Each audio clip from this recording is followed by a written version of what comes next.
Hey everyone, Tankenstein here. In this video, I'll be doing a full review of the American T54E1, a currently 8.0 BR Premium American medium tank that costs 8,560 Golden Eagles. In this review, I'll go over its stats, how it plays, its strengths and weaknesses, I'll give it scores in several key areas, and then I'll go over if I think that it's worth purchasing or not. As always, please subscribe for more totally slamming content if you're a slamming person. But either way, let's get into it. So that said, I'll place its stats here on the left side of the screen. Its important stats to note are its top speed, turret traverse rate, and reload speed. With the basics out of the way, now for how the T54E1 plays. Well, it wants to be a brawler in a somewhat similar way to how the excellent Samua SM brawls, but it is a higher BR and lacks the armor that the SM has. In short, the T54E1 has an excellent reload speed that allows for numerous quick kills, but due to enemies having better and better weapons around this BR,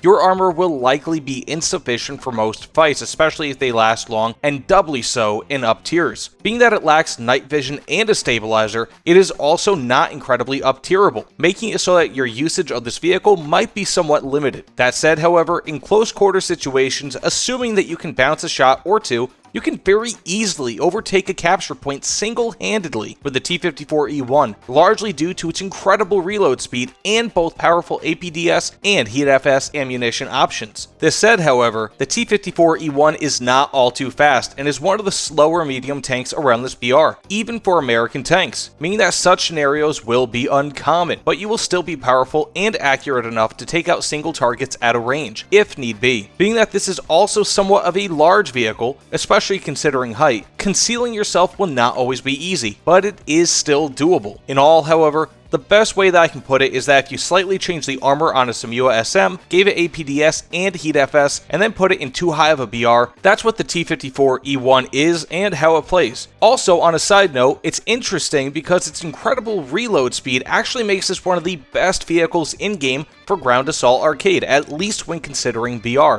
So, if there's anything to take away from it as a positive, that might be one of them. Anyways, let's get into its strengths and weaknesses. And for its strengths, it has an awesome reload rate of just 5 seconds for up to 9 shells in the autoloader. Secondly, it has a great choice between APDS and HeatFS shells. For its third strength, it has an odd armor profile, which makes it somewhat difficult to pinpoint weak spots, especially on the turret. For its fourth strength, it has an HMG on top for destroying obstacles, lightly armored vehicles, and for shooting down planes.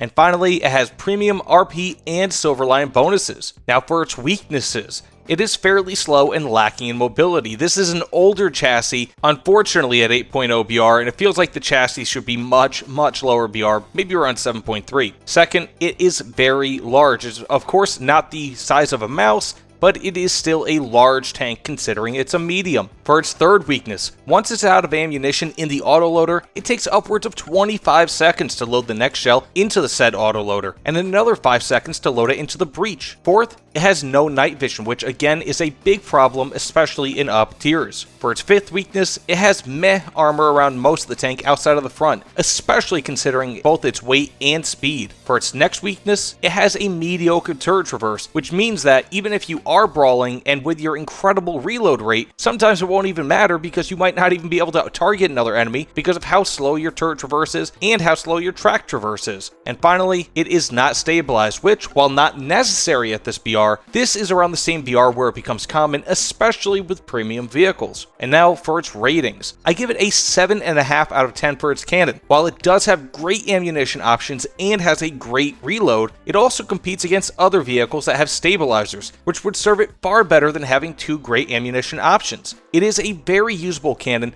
but you need to plan your shots and hope that you don't have to shoot on the move. For mobility, I give it a 4 out of 10. For a medium tank, the T54E1 feels very slow. It is slow to accelerate and maneuver. Once up to speed, however, it does maneuver quite well, but it just takes a while for that to get up to speed. As such, you will oftentimes find yourself lagging behind allies when trying to capture a point or try to make it to a hot zone. For survivability, I give the T54E1 a 5.5 out of 10. While it does have a good armor profile and decent armor, especially from the front, it faces HeatFS, APDS, some ATGMs, and occasionally APF SDS, all of which will have no problem going through your armor armor regardless of the side that you're on, barring the ricochet of course. You will survive autocannons from the front, as well as old school ammunition, but the T54E1 is just average for armor, not because it's bad armor, but because of the ammunition that it has to face, especially in an up tier. Overall, I give the T54E1 a 6 out of 10. While I personally actually really like this vehicle and feel that it can be a great grinder, I really don't feel like it's any better than the similar BR American vehicles in the regular tech tree, and when compared to newer premiums that are being released, such as the Term 3 or WMA 301, or even the T55AM1, the T54E1 just does not feel as good.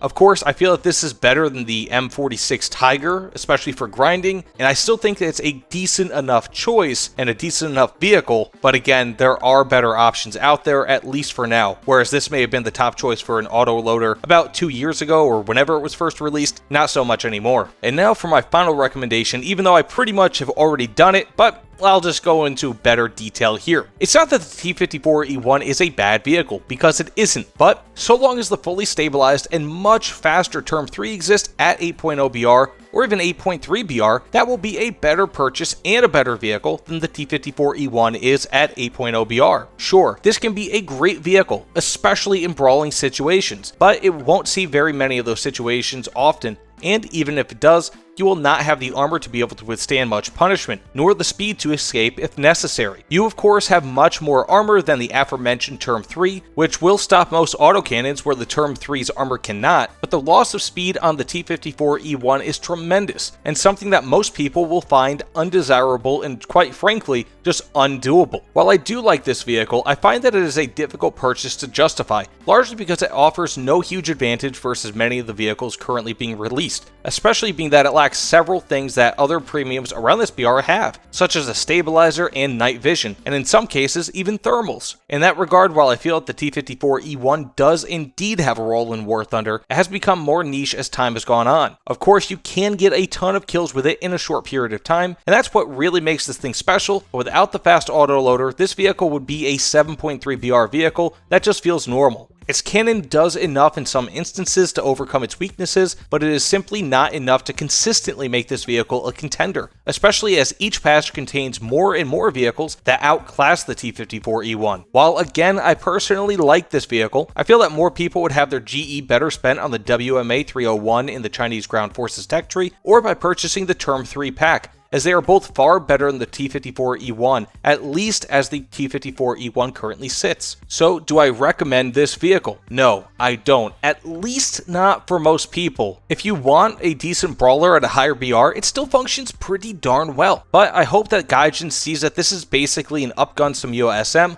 and nothing more, and as such should have its BR lowered. If you're cool with a vehicle that plays like an American Sumiyo SM knockoff but with Heat FS and APDS, then this is fine, but otherwise I can't fully put my hat behind this vehicle. And on a side note, if you're watching this after I released one of my premium vehicle recommendations, I do still like this vehicle quite a bit. It's just that as I was writing this video, I realized a little bit more that this vehicle is a bit more okay than I initially thought. But again, I don't really fully recommend it, but I can't not recommend it. It's kind of in a weird middle ground. But either way, thank you all so much for watching. Please, of course, like, comment, subscribe. You know the dealio. It all means the absolute world to me, and each subscription puts me on a closer path towards getting that silver plaque from YouTube. I cannot wait for that day once I hit 100,000 subscribers. That is my ultimate goal. Anyways, thanks again, everyone, and I'll see you all on the other side. Take care, everyone.